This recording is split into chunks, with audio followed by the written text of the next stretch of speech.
WHGE 95.3 FM coming up. The Open Eye.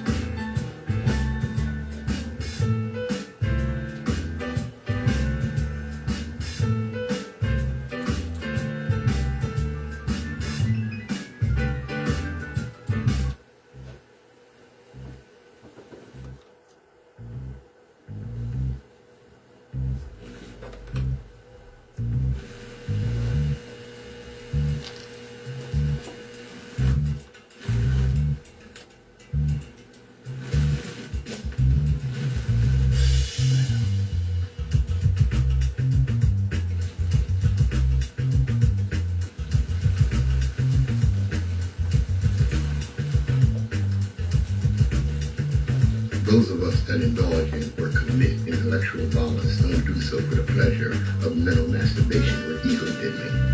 We do so because the chains of oppression on our people's minds are deep and difficult to remove.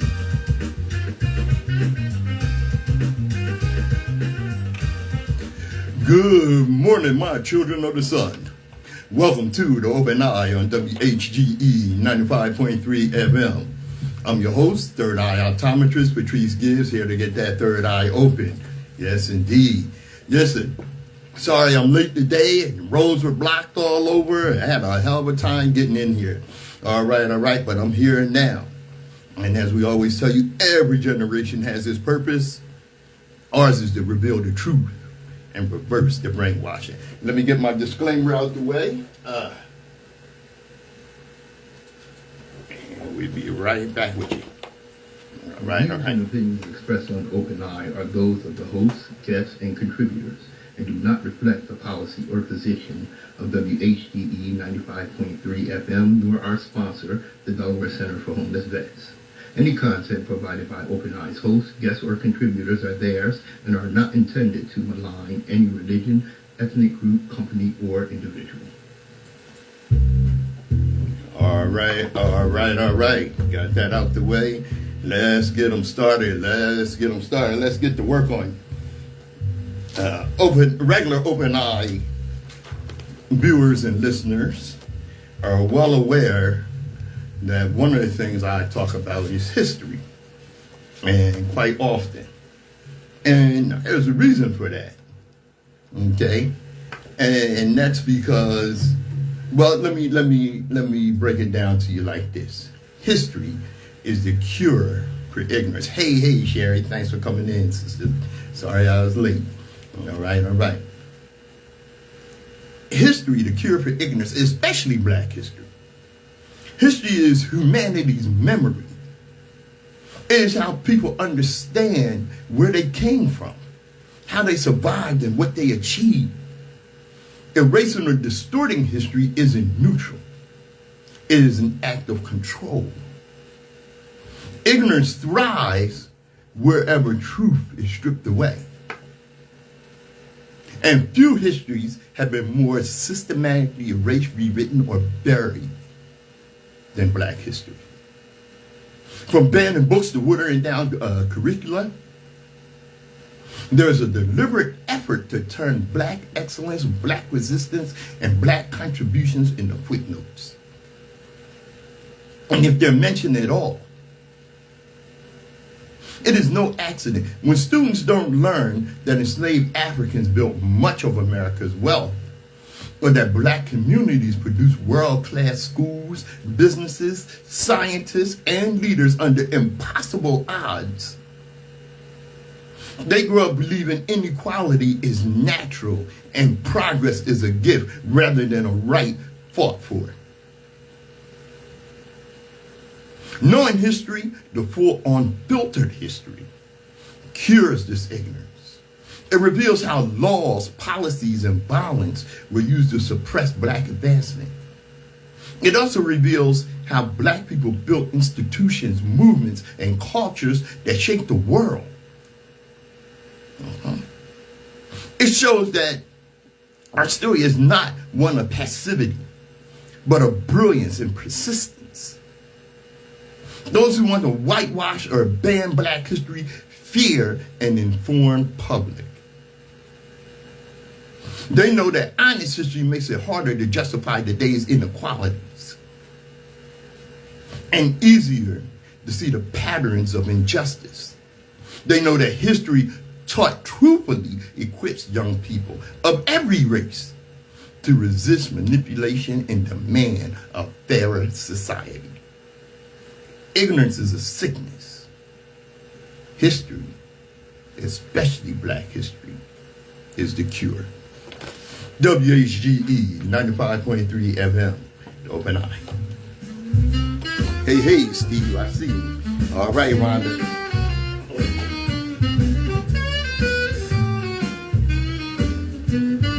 All right.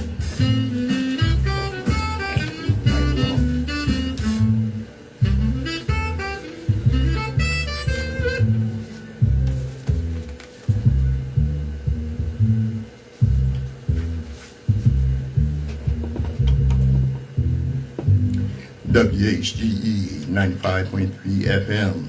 That's the history is the cure for ignorance. Yet some performers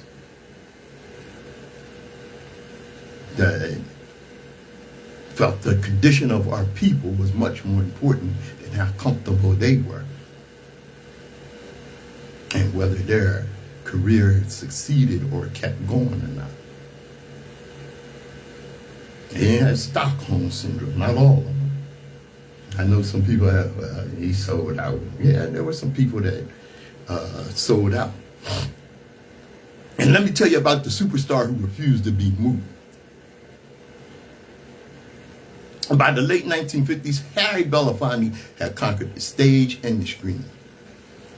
But in New York City, he still couldn't rent an apartment. On paper, Harry Belafonte seemed untouchable. His Calypso album had broken sales records, ushering in a new era of global pop. He filled the nation's concert halls, starred opposite Joan Fontaine and Dorothy Dandridge, and was one of the highest paid entertainers in the country. He appeared on magazine covers, his smile a mixture of movie star glamour and working class grit. And yet, when he tried to rent an apartment in Manhattan, the answer was still no. In 1958, nearly a decade after Jackie Robinson integrated baseball, and 3 years after the Montgomery bus boycott, New York landlords closed their doors on one of the most famous black men in America. Belafonte could play Carnegie Hall, but he couldn't get a lease. At first, he tried to work around the prejudice. He sent his white publicist to sign a lease on his behalf. It worked briefly. But once the building's owner learned the new tenant was black, he demanded Belafonte leave. Harry refused. He had signed a 1-year lease, and he wasn't going nowhere. Then he did more than simply hold his ground. He flipped the script. Quietly, Belafonte created 3 dummy corporations, each bidding against the other to purchase the very building whose owner wanted him gone. By the time the sale was complete, the superstar who had been treated like an interloper owned the place outright. How you like that? He sold units to his friends, including fellow trailblazer Lena Horne, who took a penthouse apartment. This was not just a clever real estate play. It was a form of activism. One of the many ways Belafonte leveraged his fame and fortune to challenge America's color line. In the 1950s, he was funding the nascent civil rights movement, underwriting freedom rides, bailing activists out of jail, and using his celebrity to amplify their voices. He would later become one of Martin Luther King Jr.'s closest confidants and a vital behind-the-scenes fundraiser for the Southern Christian Leadership Conference. Belafonte's Manhattan Gambit also revealed the larger climate of the era. Housing discrimination was not confined to the South. Uncle Richard told me, how far south you gotta go to be South? You south of Canada? You south. Redlining, restrictive covenants, and informal racism shaped northern cities too. For a black celebrity, the message was clear. No amount of success, money, or fame would buy full acceptance. Belafonte's response? Ownership, solidarity, and quiet defiance. This prefigured the buy black and cooperative economic strategies that would gain momentum in later decades. In the end, the episode became a parable about power and dignity. Harry Belafonte didn't just entertain millions. He showed what it looked like to take back control in a society determined to keep him in his place. Even at the height of his fame, he understood that true freedom meant more than applause. It meant having a key to your own front door and ability to hand keys to others. Yeah. Harry Belafonte wasn't no joke. Yes, sir. You know, it's something. What fascinates me is not the weight or convolutions of Einstein's brain. Why are you talking about Einstein? Let me tell you. But the near certainty that minds of equal brilliance have lived and died in obscurity. Reminds me of something, a story Mark Twain told. Mark Twain was conscripted into the Confederate Army. He didn't believe in their cause, and he deserted, ran off. And during his escape, during his travels, he met a black man on a plantation. And he sat and talked with this man. Come to find out, this man was a poet of such extraordinary skill and depth that Twain said he made Shakespeare look like a kindergartner. And wrote nothing down, spouted it from his mind. Twain said he was going to go back and get him, but he couldn't find him. Yeah. Brilliance that lived and died in obscurity. Across history, the cotton fields, sweatshops, kitchens, and mines of the world have hidden a graveyard of genius. People whose circumstances, not their capacity, determined their destiny. Every system of forced labor, segregation, and economic exploitation has been a theft, not only of bodies, but of potential. Equations unsolved, symphonies unwritten, inventions never imagined, poems never written or read. We celebrate the rare individual who transcends oppression, yet rarely question the structures that keep thousands others, countless others, invisible. Sure, Einstein's genius should inspire us, but it should also haunt us with the reminder that human talent is universal while opportunity is not.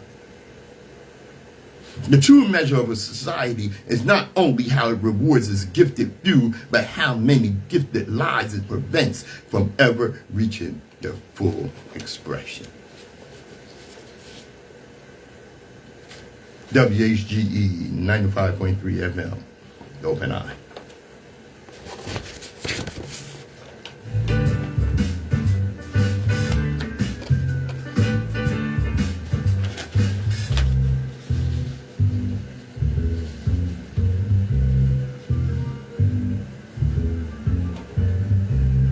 Brother Jafar. All right, all right.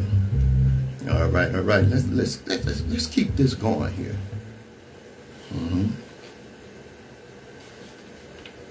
Somebody else you probably haven't heard of. You're gonna be glad you tuned into the Open Eye. And not a lot. Centuries before Charles Darwin put pen to paper about evolution, an African descendant scholar was already observing and describing how nature adapts to survive.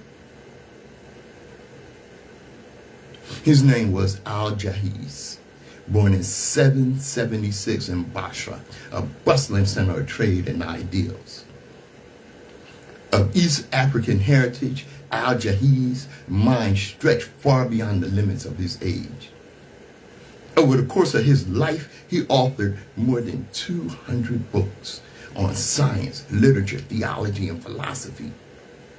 Works that circulated widely across the Islamic world. Among his staggering output, one book stands out, the Book of Animals. Yeah. In his pages, Al-Jahiz did something extraordinary. He examined the interdependence of species, how creatures struggle for existence, adapt to their environment, and pass on traits. Concepts we now call natural selection. He described food chains, ecological niches, and even the idea that the environment shapes organisms long before the word biology existed. Yet his brilliance did not stop at science. Al-Jahiz also wrote courageously about culture, intellect, and human dignity. He challenged stereotypes about African people, celebrated the contributions of black scholars, and reminded his readers that wisdom and innovation have always flowed from every corner of humanity, not just from the centers of power in Europe and Asia. When Al-Jahiz passed away in 868, the world did not yet realize it had heard some of the earliest recorded whispers of evolutionary thought, and a voice that championed equality centuries ahead of its time. His legacy was survived through scholars who cited him, built upon his ideals, and kept alive a tradition of scientific inquiry rooted in curiosity and respect for life's interconnectedness.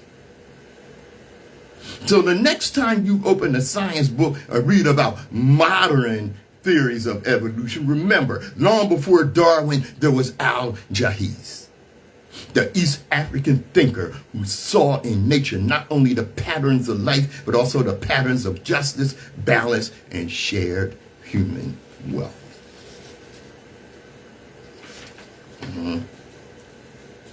Yeah. Learn your history.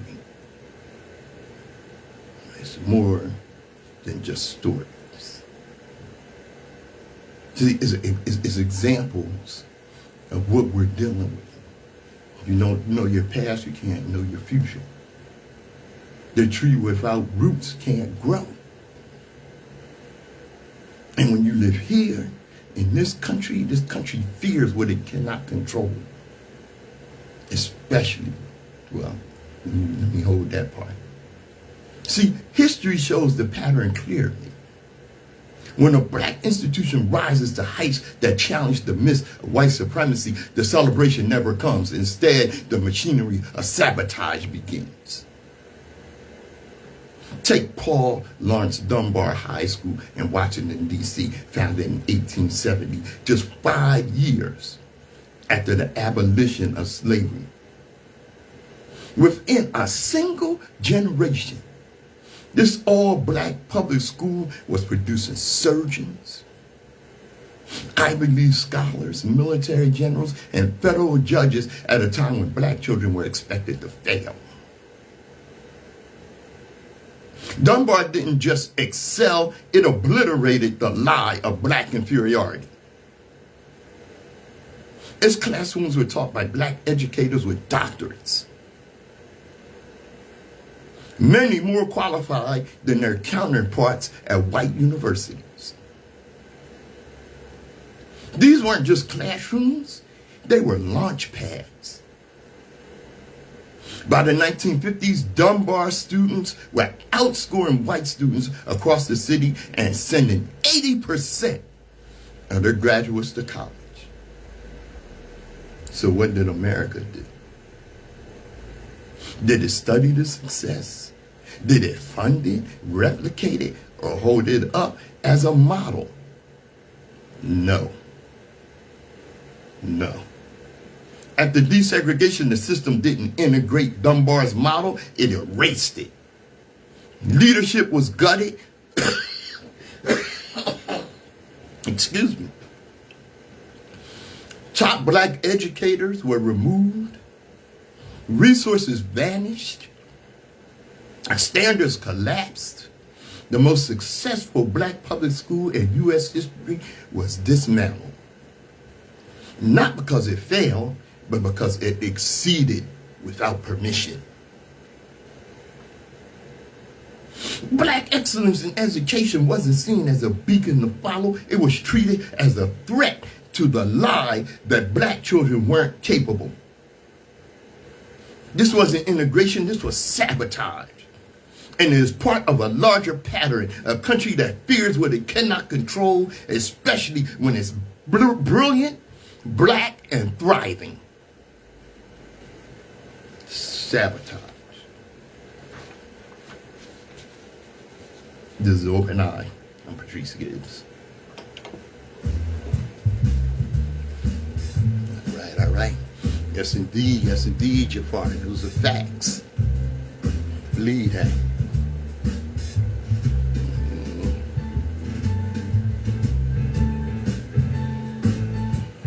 All right. Go choked up here. Get a mint going.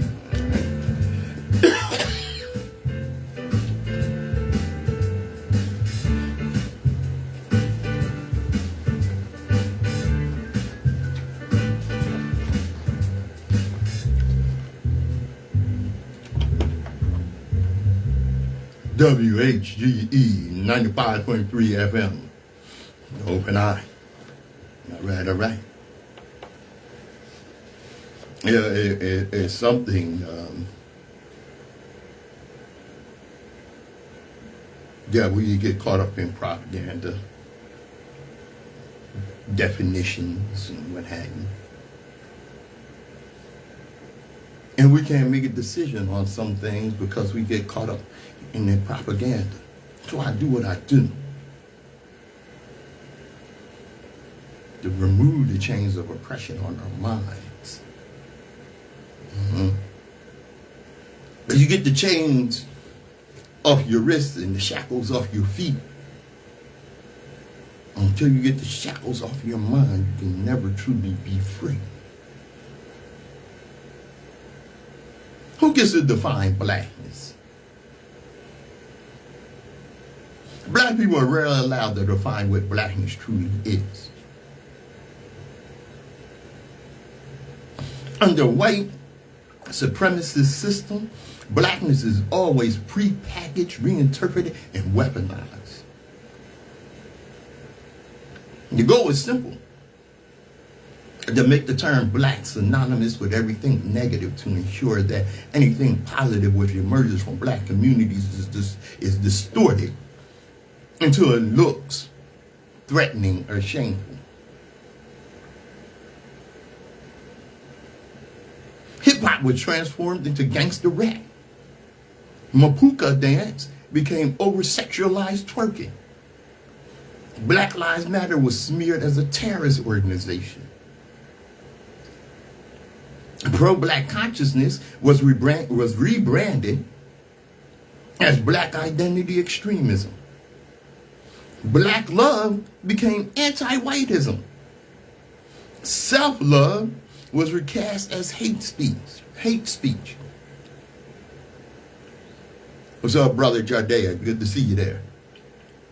Every attempt to redefine blackness on our own terms is met with silencing, criminalization, or co-optation. White supremacy survives by controlling the image of blackness as much as the reality of black lives.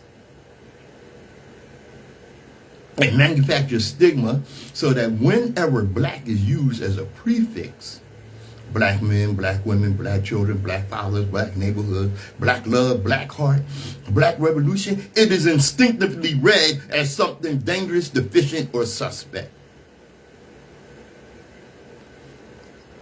And when something emerges from black culture that cannot be twisted into a negative, the system simply declares it's not really black. This is how power works. By defining, distorting, and delegitimizing. Naming is not neutral. Control over definitions is control over reality.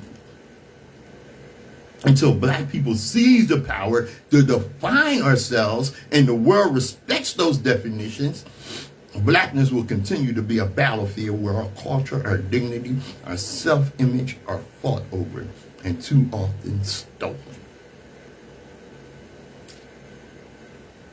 Don't let them define you.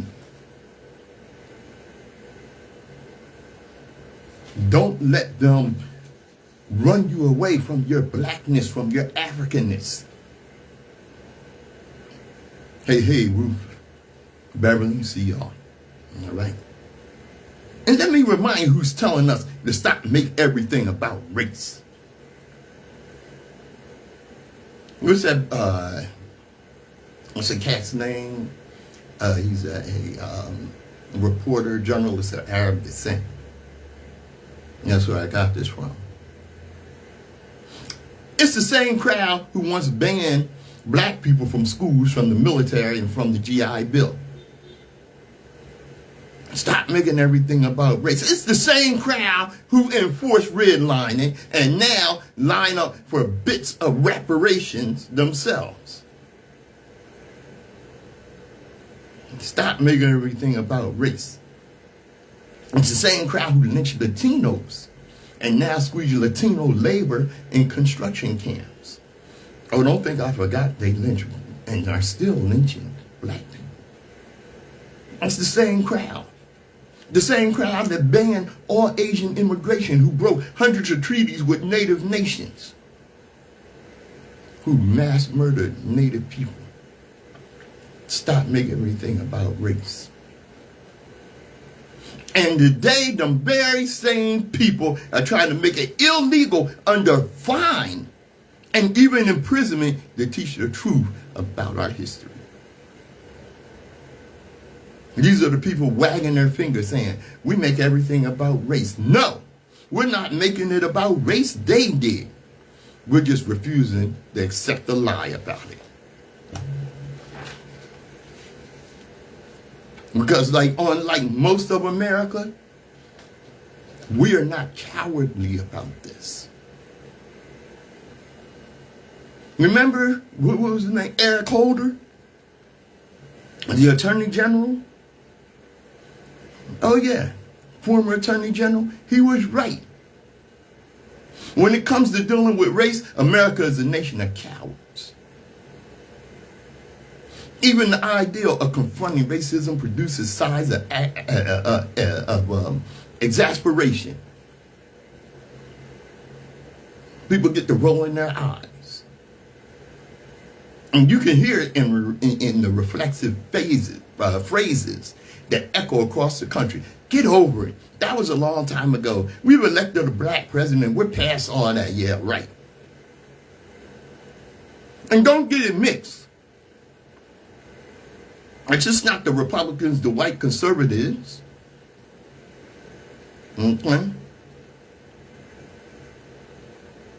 No, it's not.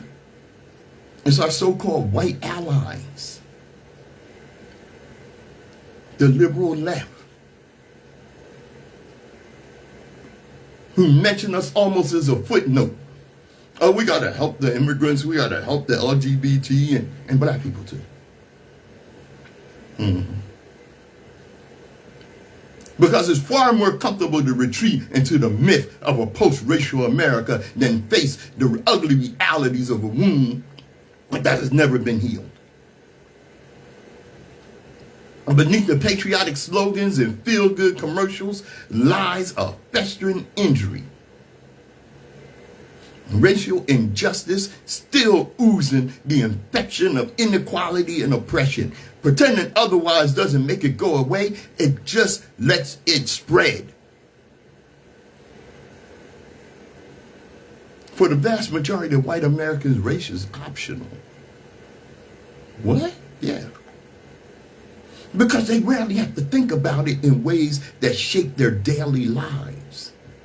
They can go days, months, even years without their skin color being used against them, without their children being profiled, their job applications tossed or their neighborhoods redlined or invaded. If you never had to confront it, talk about it, or navigate it for your own survival, you haven't built the skills, experience, or consciousness required to approach the issue with any depth or relevance. For people who live with racism, the conversation isn't theoretical. It's visceral. It's about mortgages and medical care, police stops and school suspensions. The difference between opportunity and exclusion, life and death. That gap in lived experience is precisely why America's racial dialogue so often feels like two different languages spoken at once. Thank you, Beverly. Holder's point wasn't just an insult, it was a challenge. Until this nation is willing to step out of the comforting fantasy of we're past all that and actually examine the systems, histories, and habits that sustain inequality, the infection will keep spreading. And so will the cowardice. I'm Patrice Gibbs.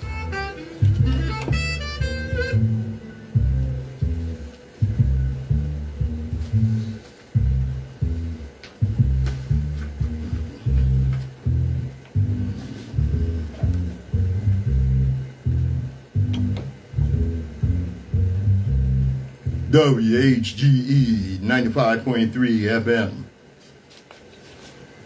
I hope you're enjoying the Open Eye. One of the things that come out of the discussion is the prison system, the discussion on race, inequality, the corruption of our system. Punishment for profit. This is how the U.S. justice system turns desperation into a business model. Yeah. See, the United States does not merely administer justice. It administers a sprawling economy of punishment. Over the past half century, our courts, jails, and probation systems have shifted away from the ideal of rehabilitation towards a model that monetizes every stage of contact with the law. Fines, fees, surcharges, and cost recovery assessments attached to almost every proceeding, from traffic tickets to felony convictions. Private companies run probation services, prison health care, electronic monitoring, and phone calls and inflated rates. In this system, punishment is not only a state function, it is a revenue stream.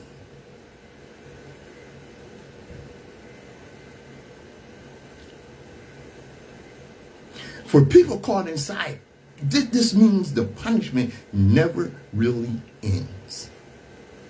Individuals leave courtrooms and jails already saddled with debts they cannot realistically pay. Those debts damage credit, block professional licenses, and make stable employment far harder to secure. Employers often refuse to hire anyone with an open case, an unpaid fine, or a criminal record. Without legitimate ways to earn a living, many people are pushed back toward the same informal or illicit economies that first drew law enforcement's attention. What looks like repeat offending is often survival under impossible conditions. See, this creates a paradox worthy of Kafka. To maintain freedom, one must risk it again. People who have technically served their time are forced into a catch-22 where endangering their liberty is the only way to preserve it. This trap is not incidental. It fuels a cycle of recidivism that sustains the budgets of police departments, court systems, and private vendors while devastating families and communities. The economic backdrop makes the situation even more volatile. As the market for illicit drugs shrinks and consolidates, competition becomes fiercer and more lethal. Smaller profits mean higher risk and greater violence. In this environment, street cred is not merely ego. It is a form of social capital that can mean the difference between opportunity and ruin in underground markets. The pressure to survive, to keep one's freedom, and to command respect becomes combustible. Violence is no longer an aberration, but an almost inedible byproduct. All this reveals an uncomfortable truth. Much of what we classify as crime is not simply deviance or moral failing, but the predictable outcome of a system that punishes poverty, criminalizes survival, and turns desperation into a business model. Fines, fees, and surveillance do not reduce crime, they entrench it. They transform neighborhoods into revenue sources, not communities. If the United States wanted public safety, it would invest in housing, mental health care, job training, and restorative justice, the very tools that reduce reoffending. Instead, we invest in cages, ankle bracelets, and court fees, ensuring a constant supply of human beings for punishment. And for a punishment industry that has the audacity to call itself justice. I'll be damned. And what do you get from that? You get these MAGA fools wagging his finger at black families, sneering that single black mothers are raising thugs. But the same goddamn crowd never takes responsibility for what's happening in its own backyard. Two-parent white households have raised domestic terrorists, mass shooters, and men who stormed the Capitol. But that somehow that's never framed as a white family problem. They love to say black culture promotes sex through rap, but never confront the fact that white men make up a majority of rape and pedophilia cases all across the country. They obsess over arrest numbers. Black people are 50% of arrests, but silent about the 50% of exonerations, which show how deeply the system is built to wrongfully target us. Understand that. We are over-policed. Then we have to go in there and fight for the exoneration that we should have never had to deal with. It's time for MAGA to stop pretending it cares about black communities, because you know damn well they don't. Stop using us as a deflection shield. Focus instead on the white supremacists, sex traffickers, and pedophiles growing in your communities. Why are so many of them walking free? Why do the laws your politicians write keep letting them back out when they are statistically more likely to reoffend than even murderers are? That's not a rhetorical question. That's a public safety crisis. Meanwhile, you're busy pointing fingers. We're already at work. You know what I'm saying?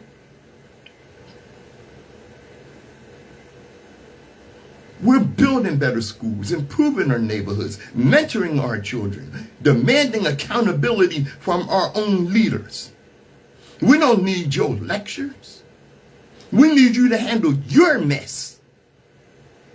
Because every time you scapegoat black people, you only prove your unwillingness to look in the mirror, and that makes you look weak, not strong. So here's the deal. We'll keep fixing our house. You start fixing yours. Stop deflecting. Stop weaponizing our struggles for your talking points. And start taking real accountability for the predators and extremists hiding under your own damn roof. WHGE 95.3 FM. Open eye.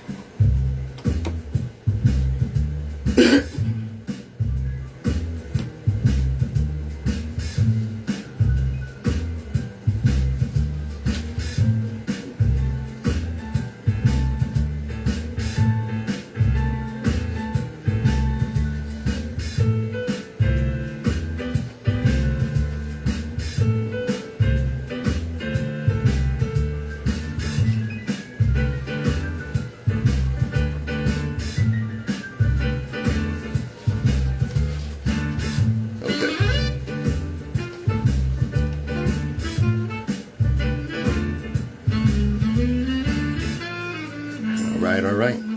Hey, Alan, I see you, bro. Hey, I heard that. Uncle Richard was something else. All right. WHGE 95.3 FM. Open eye. And I know by now you all heard that the government is shut down. And because the Republicans, the MAGA crowd, they're blaming the Democrats and black people. And, you know, we're hacking. Yeah, my buddy Boy asked me yesterday, are you feeling this government shutdown? No, not really. No, I'm really not. I tell you the truth. Yeah, I can't say that I am. You know, the craziness is a group of rich politicians been in office for who knows how long, some of them. And they can't get it together and figure out how to keep things running. Because of greed, ego, selfishness, and their desire for control. It comes down to that's why I'm not even going to go that deep into it. But what I do want to talk about, all right, I am going to go into is what happened in Chicago. What happened in Chicago? Well, Chicago, Blue City, was invaded by ICE.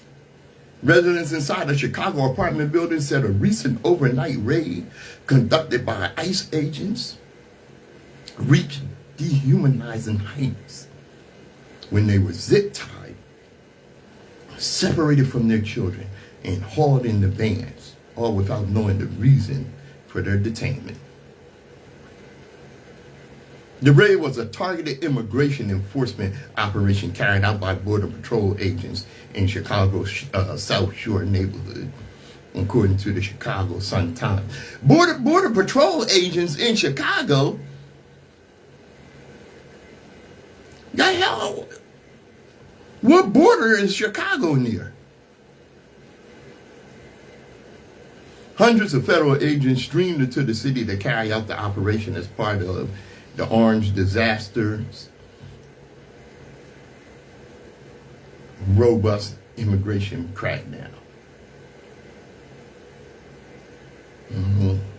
Officials claimed the 5-story building they targeted had been frequented by roughly 30 immigrants who are part of the Venezuelan gang Tren de Aragua. In the early morning hours of September 30th, allied federal law enforcement agencies with CBP, FBI, and ATF, and the rest of them alphabet terrorists executed an enforcement operation in Chicago's South Shore area, a location known to be frequented by Tren de Aragua members and their associate BS. Some of the target subjects are believed to be involved in drug trafficking and distribution, weapons, and crime. Not even. Okay, this was an all-black building. And the stuff that they did there, because they arrested mostly black people. One sister said that she saw children, some of them naked, zip-tied to each other. And when she said something to one of those ICE agents, he said, "F them kids." See, this is the mindset of these animals. Chicago is under siege, invaded. Most of those arrested face nonviolent drug charges and traffic infractions.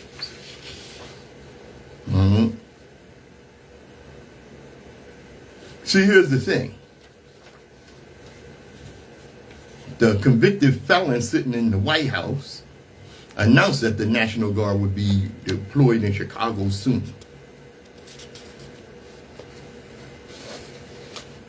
Okay.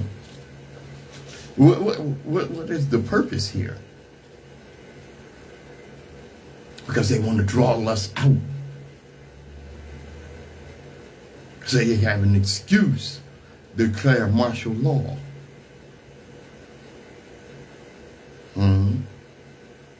Let me tell you something. Chicago remains one of the most segregated cities in America, still, in 2025. Remember when Dr. King went to Chicago? He said one of the most racist places he'd been outside of Mississippi. He didn't even see that level of racism in Mississippi. South of Canada, you south. Black neighborhoods over there, white neighborhoods over there.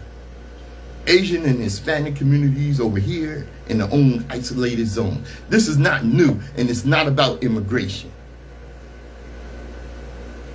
Take 75th and South Shore, a predominantly black area that has always been black. When authorities move in, they tell us it's about gang activity and protecting citizens. But no black parent, grandmother, or neighbor wants gangs in their community. That's not what this is. This is something entirely different. Let me tell you what these gangs didn't do. These gangs didn't storm the U.S. Capitol, hunt down elected officials, including the vice president, and then walk away with pardons. These gangs didn't walk into church, murder 9 worshipers as they prayed, and then get taken to Burger King. These gangs didn't drive hours to Buffalo to murder 10 people in a grocery store. These gangs didn't plot to kidnap a governor. And these gangs didn't shoot up Las Vegas Musical Festival, killing 60 people and wounding over 400. And I guarantee you, no one in Chicago is building on any of the files this country still refuses to release.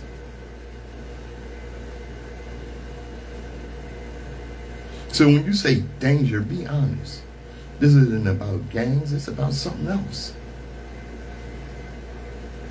See, black people have always been the lowest hanging fruit, the easiest scapegoat. Even when the target is someone else, somehow the focus still lands on us. We're the ones they can marginalize most, demean most, excuse atrocities against the most. We've always been the litmus test. So let me say this. I apologize to the grandmothers and children. I apologize to the parents who saw their kids zip tie in the middle of the night for something they didn't do. I apologize to the residents of Chicago who had to witness this crap. But we cannot give them what they want. They want us to remain the distraction for their chaos, the scapegoat for their ineptitude. We can't give them that. It's frustrating, it's exhausting. But we must push through. We must support each other. We must refuse to play the role they've written for us. They know exactly what they're doing. But so do we. WHGE 95.3 FM. The Open Eye.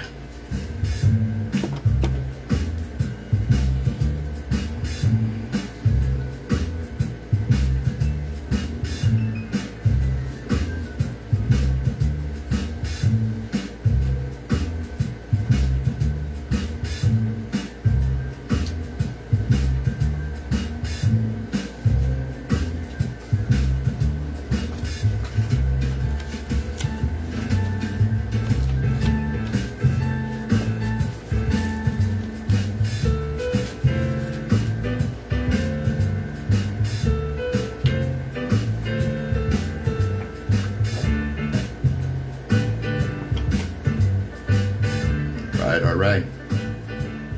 I'm Patrice Gibbs. This is The Open Eye. You saw when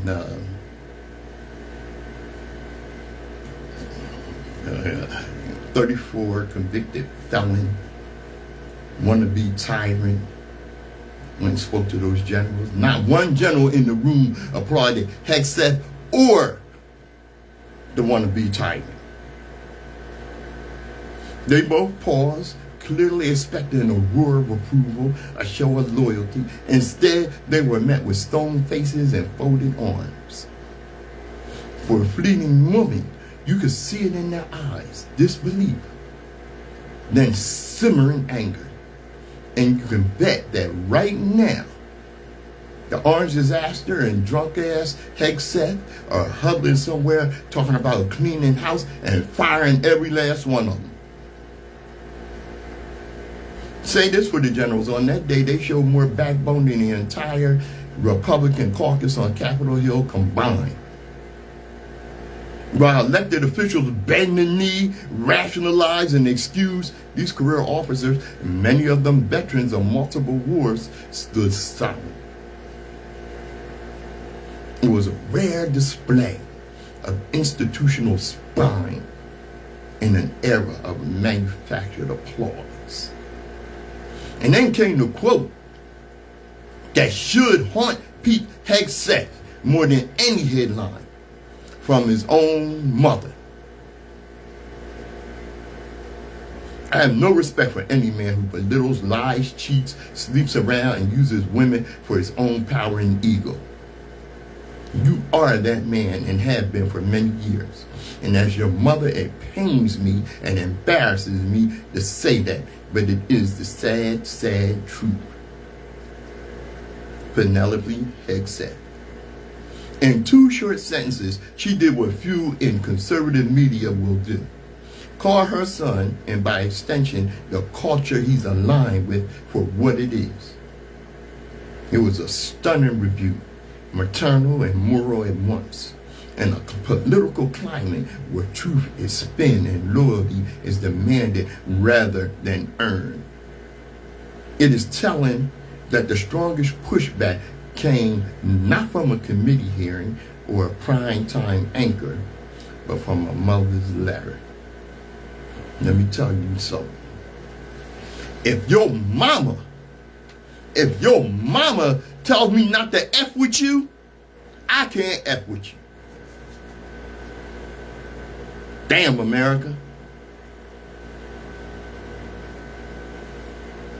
You know, stay with this military thing, because a retired Army general issued a savage response to Trump's misuse of National Guard troops to invade democratic cities. Major General Paul Eaton did not hold back as he told the out-of-control president that his actions are both wrong and dangerous. This is his epic statement. Eaton issued a statement that condemned Trump's deployment of military forces to Los Angeles, Washington, D.C., Memphis, Chicago, and soon Portland, Oregon. The National Guard, when federalized, is no different from the active force. As a retired soldier, I am calling this out for what it is and what others who have served surely recognize. A horrifying misuse of our military.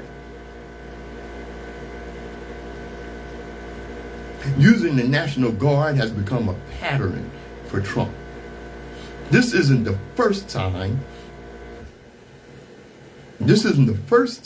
we've seen this tactic used, or the first city it was used in, but it needs to be the last. Using the military to create political theater as a means of distraction is nothing more than intimidation. Make no mistake, the deployment of active duty Marines and federalized California National Guards in Los Angeles was blatant political intimidation as well, Eaton continued. Right now, Republicans are lying about abysmal job numbers and trying to gerrymander Texas because they can't run on their record. The National Guard should not be called upon to pose for photographs and intimidate residents that make the orange disaster look tough on crime.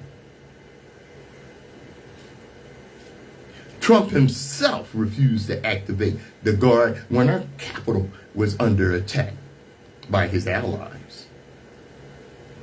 He should be embarrassed he is even activating them now, specifically in blue state cities. To be the shiny object during an already failed presidency.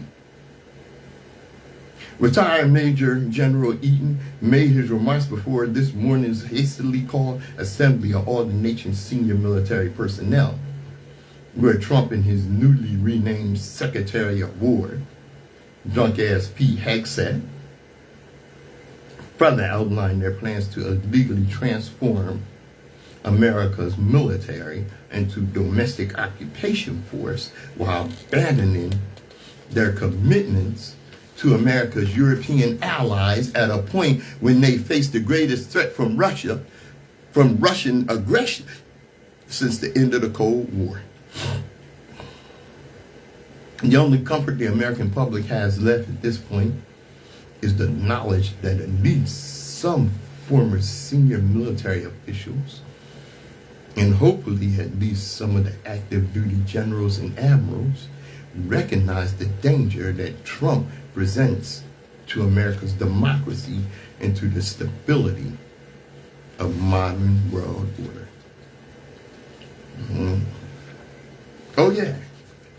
Right now, they're pushing people out of the military. They're going to want to get rid of a lot of these generals. They especially want black people out, especially black women. The military is going to be decimated. And people are starting to ask, where are they going to get people to fill up the military? The answer has been the same for generations, from the poor and desperate. Recruiters don't set up shop on Wall Street or in the leafy suburbs. They go into the neighborhoods where college has been priced out of reach, where union jobs have been offshored, where the promise of health care is a luxury. Oh, no. They go where a steady paycheck, medical benefits, and the chance of a GI Bill look like a lifeline, not a bonus. Right now, with the cost of college soaring and healthcare premiums climbing, more working class families are staring at the same stark choices that have always filled the ranks. A young parent can't afford insurance for a toddler. Sign here. A 19-year-old priced out of tuition. Sign right there. A factory worker just laid off with no severance. Here you go, buddy. Just sign right there. It's a long pattern. This isn't new. For much of U.S. history, military service has been one of the few open doors for Black Americans. Shut out of higher education, skilled trades, and government jobs. Excuse me.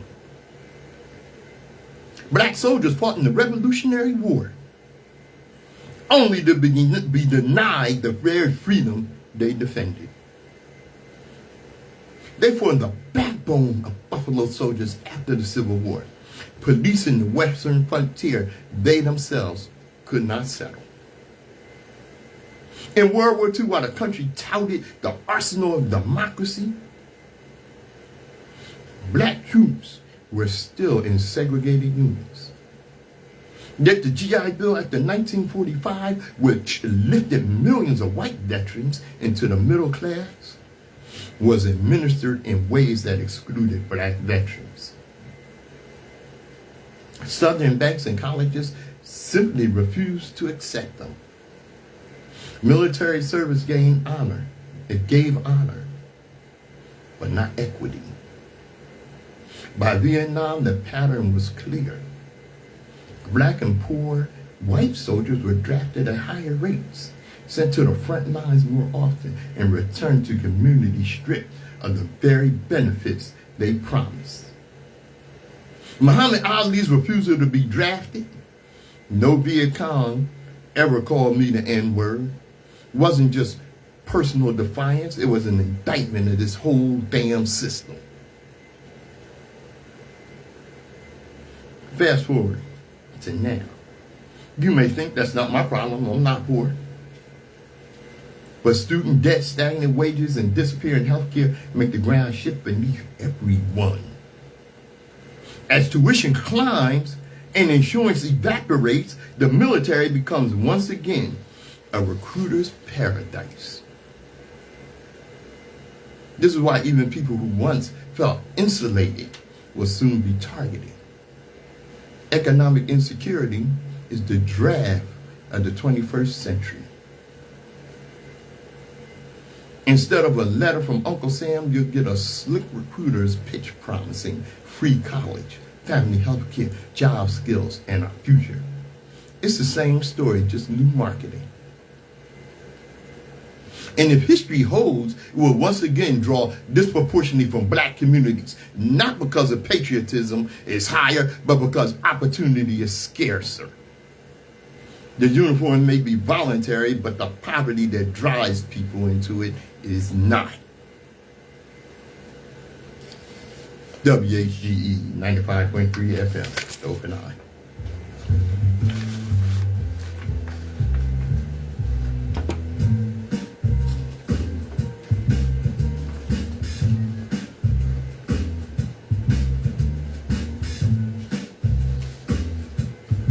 All right. Hey, Sherry, I see you, sister. All right. Yeah, buddy. You ready to close it out here? Just got a couple more things for you. All right. Hang in there. We got you.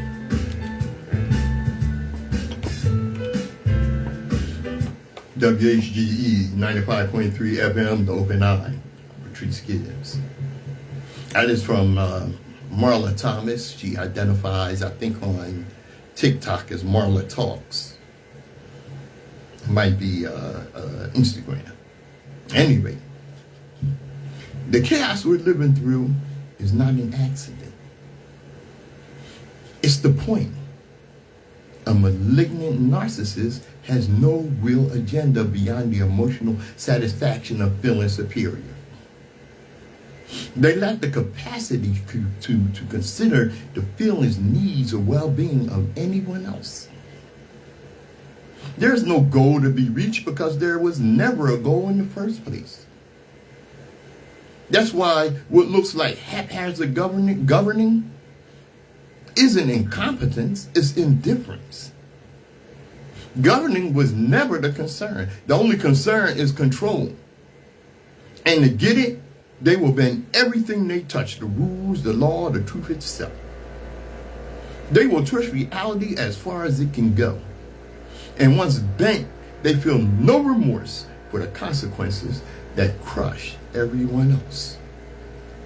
If you thought, I'm Republican, he'll look out for us, you were wrong. If you thought, I'm white, he'll protect me, you were wrong. Unless you are a wealthy white man, or it may be a woman from whom he can extract some benefit. If you are a minority hoping for fairer laws or better governance, you are wrong. If you are one of the people who he has harmed and you're waiting for him to develop a conscience, forget it. He can't. This is what it means to be a malignant narcissist with sociopathic traits. There's no empathy, there's no accountability, there's no soul. Think of it like a vampire, a being that sucks the life from everything it encounters. That's the danger. That's the reality. And that's why chaos is not a side effect. It's the objective. Here's what you're dealing with here. But we're violent. How often do you hear that from people that have brought chaos and murder everywhere they went? And when you meet us, despite centuries of aggression directed at them, black nations remain models of restraint. 70 black nations span Africa and the Caribbean. Not one has a nuclear weapon. Not one has built weapons of mass destruction or invaded distant lands to plunder. In a world obsessed with military might, that is an astonishing moral record and an inconvenient truth for the global narrative about black people, because the way they try to fix it up, they would have you believe that we left Africa and invaded Europe and had them bring us over here. The numbers tell the story. There are 54 independent nations on the African continent, 16 more in the Caribbean. Together they represent 70 black countries out of the world's 195. These nations have endured colonization, economic sabotage, and political manipulation, yet they have not chosen the path of conquest. No genocide, no mass shootings, no record of crossing oceans to chain other nations.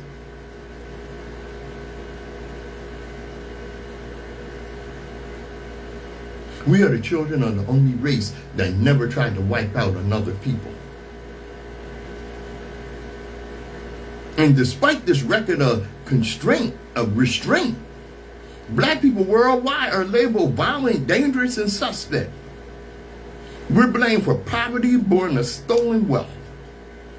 We're told to heal from wounds that were never allowed to close and urged to move on, while those who enslaved us still live in comfort built from our stolen labor.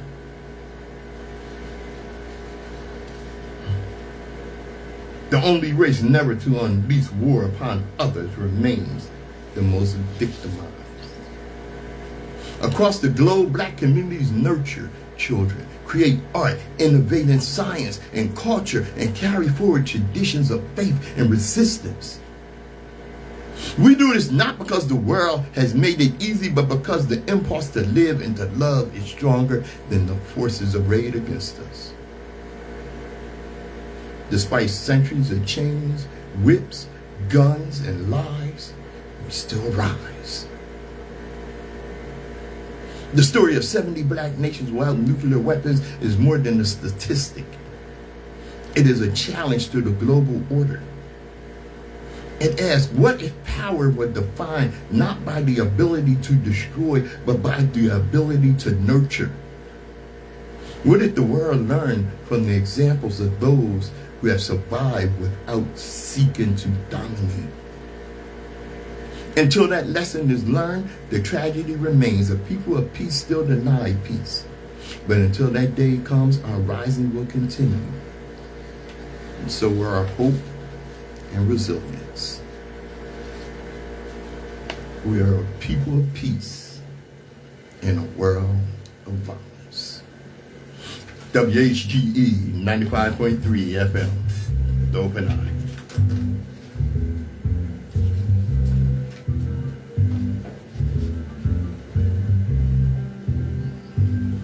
All right, Queen Ruth, I'm sure I mentioned it there. All right.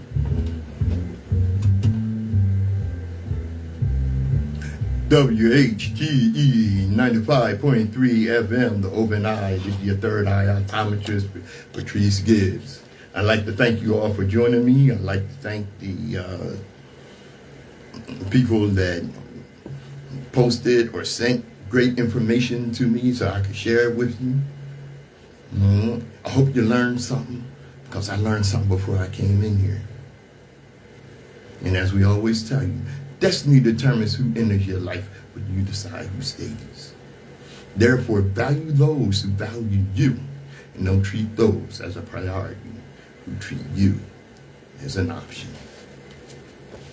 I'm Patrice Gibbs.